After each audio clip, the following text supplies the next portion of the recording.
ಹರೇ ಕೃಷ್ಣ. ಅಧ್ಯಾಯ 4, ಶ್ಲೋಕ 8.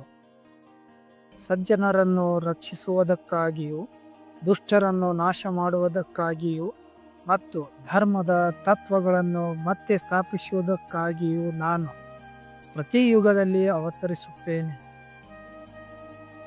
ಭಾವಾರ್ಥ: ಭಗವದ್ಗೀತೆಯ ಪ್ರಕಾರ ಸಾಧು ಎಂದರೆ ಶ್ರೀಕೃಷ್ಣ ಪ್ರಜ್ಞೆಯಲ್ಲಿರುವ ಮನುಷ್ಯನು. ಒಬ್ಬ ವ್ಯಕ್ತಿಯು ಅಧರ್ಮಿ ಎಂದು ಕಾಣಬಹುದು, ಆದರೆ ಅವನಿಗೆ ಶ್ರೀಕೃಷ್ಣ ಪ್ರಜ್ಞೆಯ ಅರ್ಹತೆಗಳು ಸಂಪೂರ್ಣವಾಗಿ ಇದ್ದರೆ ಅವನು ಸಾಧು ಎಂದೇ ಅರ್ಥ ಮಾಡಿಕೊಳ್ಳಬೇಕು. ದುಷ್ಟತಾಮ್ ಎನ್ನುವ ಪದದ ಶ್ರೀಕೃಷ್ಣ ಪ್ರಜ್ಞೆಗೆ ಲಕ್ಷ್ಯ ಕೊಡದವರಿಗೆ ಅನ್ವಯಿಸುತ್ತದೆ. ಇಂತಹ ದುಷ್ಟರು ಅಥವಾ ದುಷ್ಟತಾಮ್ ಆದವರನ್ನು ಅವರು ಐಹಿಕ ವಿದ್ಯೆಯಿಂದ ಭೂಷಿತರಾದರೂ ಮೂರ್ಖರು ಮತ್ತು ನರಧಾಮರು ಎಂದು ವರ್ಣಿಸಿದೆ. 100% ಶ್ರೀಕೃಷ್ಣ ಪ್ರಜ್ಞೆಯಲ್ಲಿ ತೊಡಗಿರುವವರನ್ನು ಅವರು ವಿದ್ವಾಂಸರಲ್ಲದಿದ್ದರೂ ಸುಸಂಸ್ಕೃತಿಯಲ್ಲದವರಿದ್ದರೂ ಸಾಧು ಎಂದು ಪರಿಗಣಿಸಲಾಗುವುದು.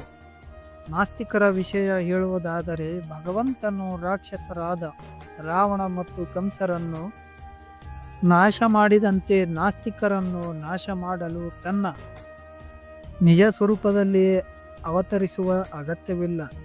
ರಾಕ್ಷಸರನ್ನು ನಾಶ ಮಾಡಲು ಭಗವಂತನಿಗೆ ಅನೇಕ ಬಂಟರಿದ್ದಾರೆ, ಆದರೆ ಭಗವಂತನ ಪರಿಶುದ್ಧ ಭಕ್ತರನ್ನು ರಾಕ್ಷಸರು ಸದಾ ಹಿಂಸಿಸುತ್ತಾರೆ. ಆದರೆ ಮುಖ್ಯವಾಗಿ ಆ ಭಕ್ತರನ್ನು ತೃಪ್ತಿಗೊಳಿಸುವುದಕ್ಕೋಸ್ಕರ ಭಗವಂತನು ಇಳಿದು ಬರುತ್ತಾನೆ. ಭಕ್ತನು ತನ್ನ 8ನೇ ಆದರೂ ರಾಕ್ಷಸರನ್ನು ಅವರನ್ನು ಹಿಂಸಿಸುತ್ತಾನೆ. ಪ್ರಹ್ಲಾದ ಮಹಾರಾಜನ ತನ್ನ ಮಗನನ್ನೇ ಆದರೂ ಹಿರಣ್ಯಕಶಪು ಅವನನ್ನು ಹಿಂಸಿಸಿದ.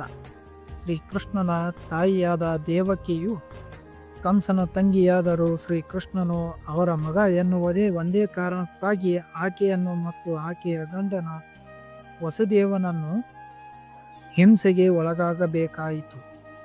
ಆದುದರಿಂದ ಶ್ರೀಕೃಷ್ಣನು ಕಂಸನನ್ನು ಕೊಲ್ಲುವುದಕ್ಕಿಂತ ಹೆಚ್ಚಾಗಿ ದೇವಕಿಯನ್ನು ರಕ್ಷಿಸುವುದಕ್ಕಾಗಿ ಅವತಾರವೆತ್ತಿದ.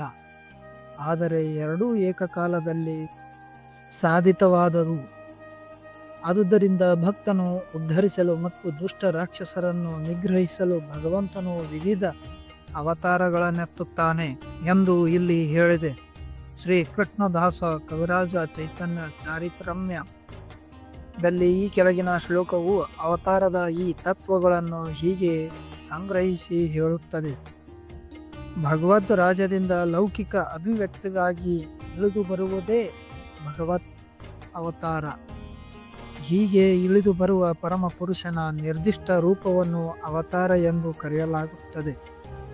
ಇಂತಹ ಅವತಾರಗಳನ್ನು ಭಗವಂತನ ರಾಜ್ಯವಾದ ಆಧ್ಯಾತ್ಮಿಕ ಲೋಕದಲ್ಲಿ ನೆಲೆಸಿರುತ್ತವೆ. ಅವು ಭೌತಿಕ ಜಗತ್ತಿಗೆ ಬಂದಾಗ ಅವತಾರ ಎನ್ನುವ ಹೆಸರನ್ನು ಪಡೆಯುತ್ತವೆ.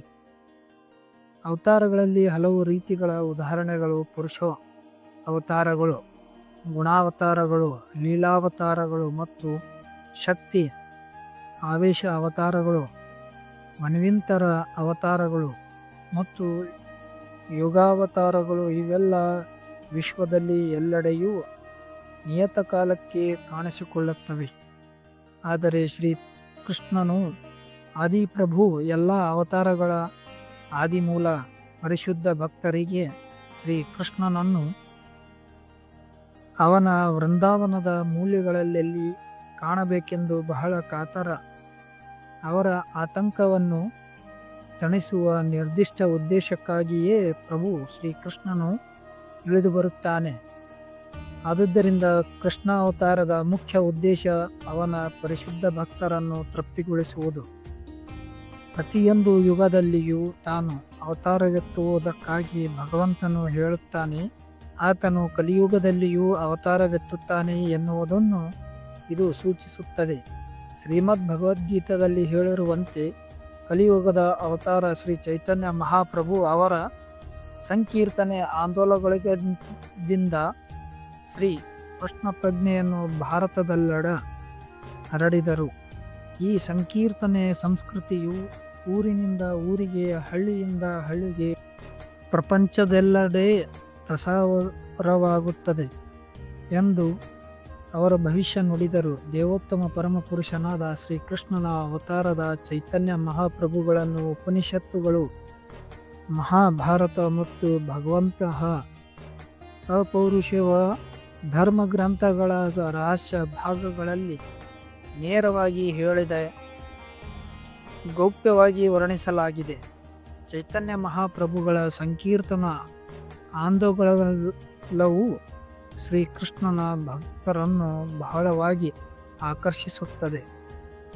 ಭಗವಂತನ ಈ ಅವತಾರವು ದುಷ್ಕರ್ಮಿಗಳನ್ನು ಕೊಲ್ಲುವುದಿಲ್ಲ, ತನ್ನ ಅವಾಚ್ಯ ಕರುಣೆಯಿಂದ ಉದ್ಧರಿಸುತ್ತದೆ.